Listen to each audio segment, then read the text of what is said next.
Hello students, आज हम जो टॉपिक डिस्कस करने वाले हैं that is enzymes. Okay, so it's a very important topic for NEET के पॉइंट ऑफ व्यू से बहुत ज्यादा इंपॉर्टेंट है. सो समझते हैं एंजाइम्स क्या है और इसका स्ट्रक्चर क्या है, ये कैसे काम करती है, किस किस फैक्टर्स, कौन से फैक्टर्स है जो इसको अफेक्ट करते हैं, etcetera. So let's get started. Okay, so first is enzyme का डेफिनेशन. एंजाइम क्या है? तो first, enzyme is a proteinaceous substance. एक प्रोटीनेशियस सब्सटेंस है. मतलब इसका मीनिंग क्या है? प्रोटीनेशियस सब्सटेंस मतलब it is made up of protein, right? So इसका जो स्ट्रक्चर है वो प्रोटीन से बना हुआ है. तो it's a proteinaceous substance which कैटलाइजेस chemical reactions. वो किसको कैटलाइज करता है? एक केमिकल रिएक्शन को करता है. कौन से केमिकल रिएक्शन को करेगा? Of biological origin. हमारे किसी भी ऑर्गेनिज्म के बॉडी के अंदर जो केमिकल रिएक्शंस चलती है उसको कंट्रोल या कैटलाइज करेगा. Outside of the body enzymes काम नहीं करती, आउटसाइड ऑफ द ऑर्गेनिज्म नहीं करती. सो केमिकल रिएक्शन कौन से वाले? Biological origin, without undergoing any change. कोई क्या होगा? वो किसी रिएक्शंस को अफेक्ट करेगा, या तो एक्सीलरेट करेगा, नहीं तो उसका रेट घटा देगा, but it will not undergo any change. उसका खुद का कोई चेंज नहीं होगा. So that is enzyme. जैसे आप लोग पहले कैटलिस्ट के बारे में सुनते होंगे. कैटलिस्ट इज द केमिकल जो एक केमिकल रिएक्शंस को अफेक्ट करती है, उसका रेट इंक्रीज करने में और घटाने में हेल्प करती है. बट वो कौन से केमिकल रिएक्शंस को अफेक्ट करती है? इनऑर्गेनिक जो केमिकल रिएक्शंस है उसको. But this enzyme which affect only the biological chemical reactions. तो डेफिनेशन और एक बार पढ़ लेते हैं. That it's a proteinaceous substance which catalyzes chemical reactions of biological origin without undergoing any change. ये आपको मेंशन करना है. एक है ये without undergoing any change, and दूसरा कौन से वाले केमिकल रिएक्शन को करती है? जो केमिकल रिएक्शन बायोलॉजिकल ओरिजिन है उसी को. ओके, इसलिए हम एंजाइम्स को और एक टर्म से बुलाते हैं बायोकैटलिस्ट. तो जैसे कैटलिस्ट कोई भी इनऑर्गेनिक रिएक्शंस को अफेक्ट करती है, द सेम वे एंजाइम्स हमारे बॉडी के अंदर कोई भी रिएक्शन को अफेक्ट करता है. इसलिए इसको हम क्या बोलते हैं? Biocatalyst. They are also called as biocatalyst. Okay, now देख लेते हैं एंजाइम किसने डिस्कवर किया था. तो enzyme was first discovered and isolated by Buchner. Enzymes were first discovered and isolated by Buchner scientist in the year 1897. तो 1897 में उन्होंने फर्स्ट इसको डिस्कवर किया एंड देन आइसोलेट किया, और इसी काम के लिए उनको नोबेल प्राइज भी मिलता है. ओके, तो चलो next topic. So structure of enzymes. Enzyme का स्ट्रक्चर क्या है? एंजाइम कैसे बना हुआ होता है? सो एंजाइम के स्ट्रक्चर में सबसे इंपॉर्टेंट थिंग है protein. Enzyme is made up of protein. इसका पूरा जो स्ट्रक्चर है that is made up of protein. There might be some other molecules are there apart from protein, वो हम बाद में देखेंगे. बट अभी के लिए बिकॉज प्रोटीन उसका मेन पार्ट होता है स्ट्रक्चर में, तो that's why it is made up of protein. And as all protein have primary, secondary and tertiary structure. किसी भी प्रोटीन में एक प्राइमरी स्ट्रक्चर होता है जो पेप्टाइड बॉन्ड से बना हुआ होता है, एक थ्रेड लाइक स्ट्रक्चर होता है. फिर सेकेंडरी मतलब उसमें ऐसे कॉइलिंग हो जाता है. देन टर्शियरी उसका 3D स्ट्रक्चर बन जाता है. तो सेम वे एंजाइम का भी primary, secondary and tertiary structure है. ठीक है. ओके, नेक्स्ट एंजाइम के स्ट्रक्चर में एक बहुत इंपॉर्टेंट पार्ट है जिसको हम बोलते हैं एक्टिव साइट. एंजाइम के स्ट्रक्चर में एक बहुत ही इंपॉर्टेंट पार्ट है ये एक्टिव साइट। और what is active site? Active site क्या है? It's a pocket in the structure of enzyme.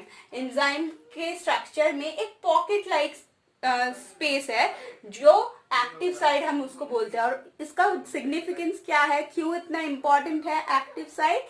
Because ये यहाँ पे क्या बाइंड होता है? सबस्ट्रेट बाइंड होता है। यहाँ पे सबस्ट्रेट बाइंड होता है। अब तक शायद आप लोग नहीं जानते होंगे सबस्ट्रेट क्या है। तो the substrate is the molecule upon which enzyme acts. कोई भी एक मॉलिक्यूल के ऊपर एंजाइम एक्ट करेगा, उसको मे बी डिवाइड करेगा, उसका स्ट्रक्चर केमिकली चेंज करेगा, तो that thing, that molecule is called as substrate. तो वो सबस्ट्रेट, एज हमने ये डायग्राम पे जो देख रहे हैं, तो इस हिसाब से इसका एक्टिव साइट इज दिस। ठीक है, तो एंजाइम का एक्टिव साइट क्या है बच्चों? A pocket in the structure of enzyme where substrate binds. जैसे आप यहाँ पे देख सकते हो, यहाँ पे एक पॉकेट लाइक स्ट्रक्चर है, शेप है, और इसमें सबस्ट्रेट अपना पूरा फिट होता है। तो इसी को बोलते हैं active site of the enzyme, जहाँ पे एंजाइम के अंदर सबस्ट्रेट बाइंड होगा और फिर उसका कॉन्फ़िगरेशन चेंज होगा या उसमें केमिकल चेंजेस आएंगे।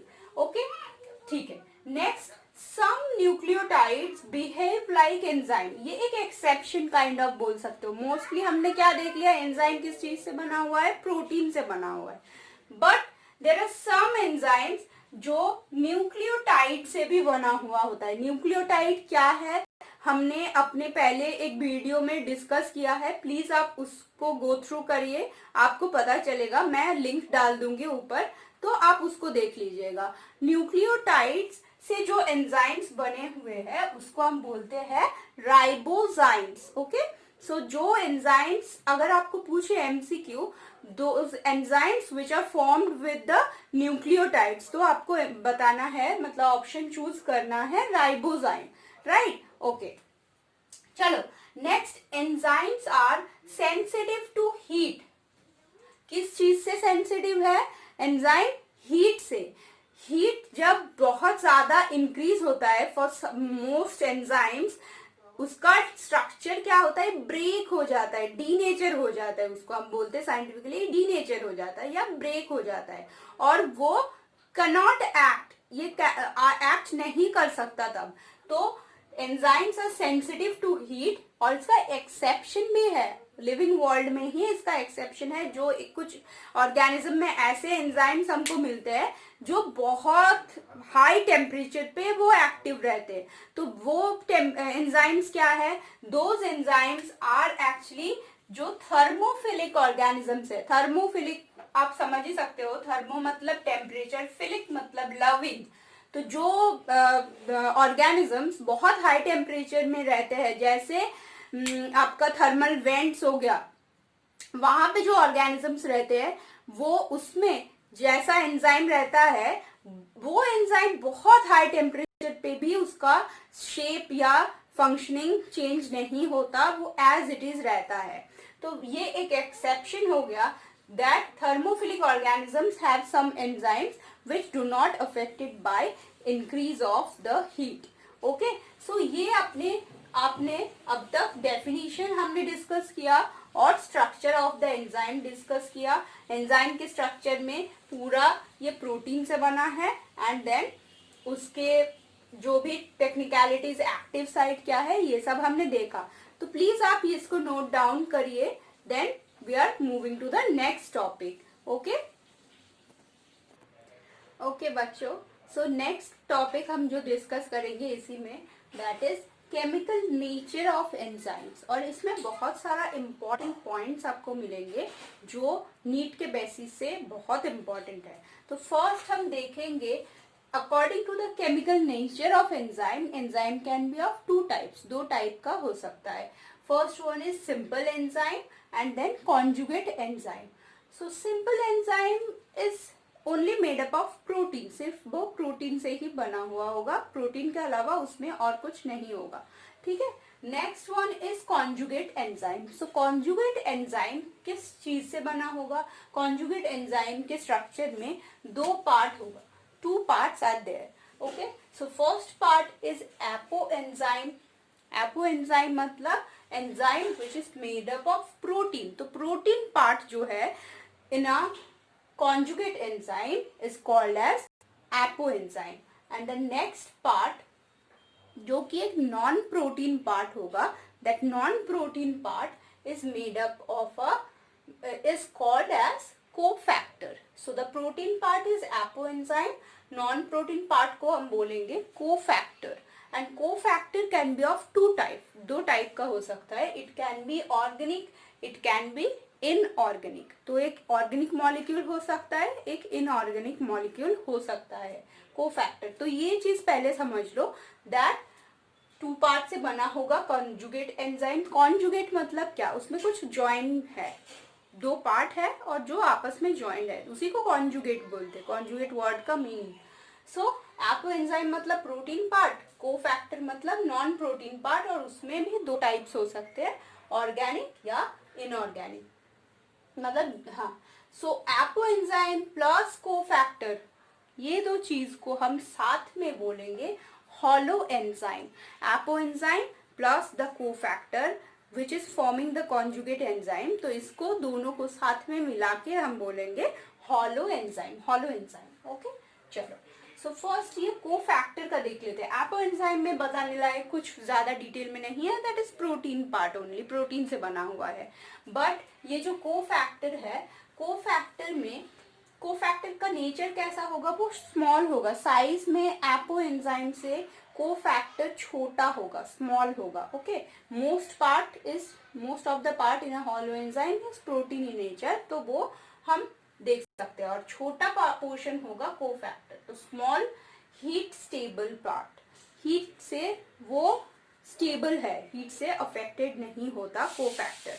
Okay, so next is it may be organic और इनऑर्गेनिक.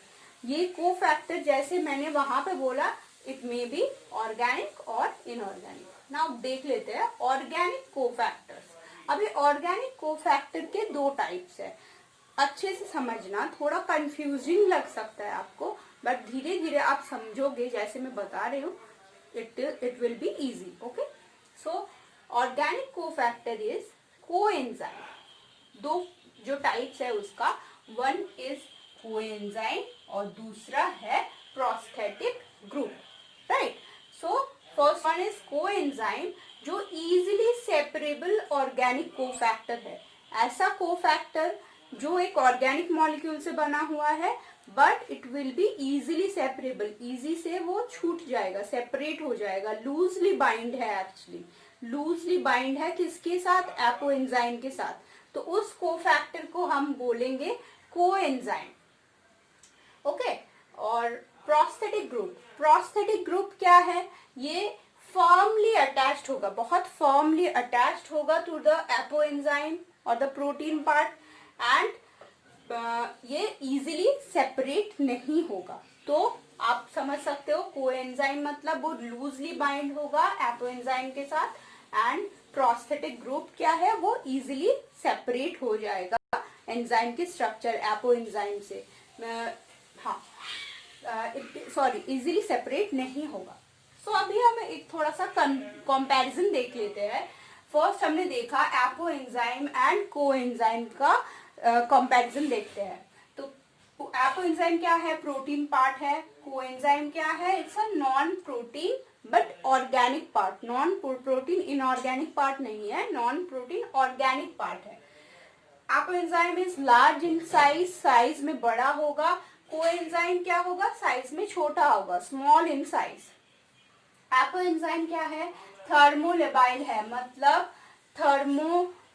टेम्परेचर से वो अफेक्ट होता है. थर्मोलेबाइल मतलब टेम्परेचर से अफेक्ट होता है. But coenzyme is heat stable, वो हीट को सह सकता है, हीट से स्टेबल है. ठीक है, हीट से अफेक्ट नहीं होता easily. So this is difference between apoenzyme and coenzyme. Next हम देख लेते हैं non protein prosthetic group and coenzyme.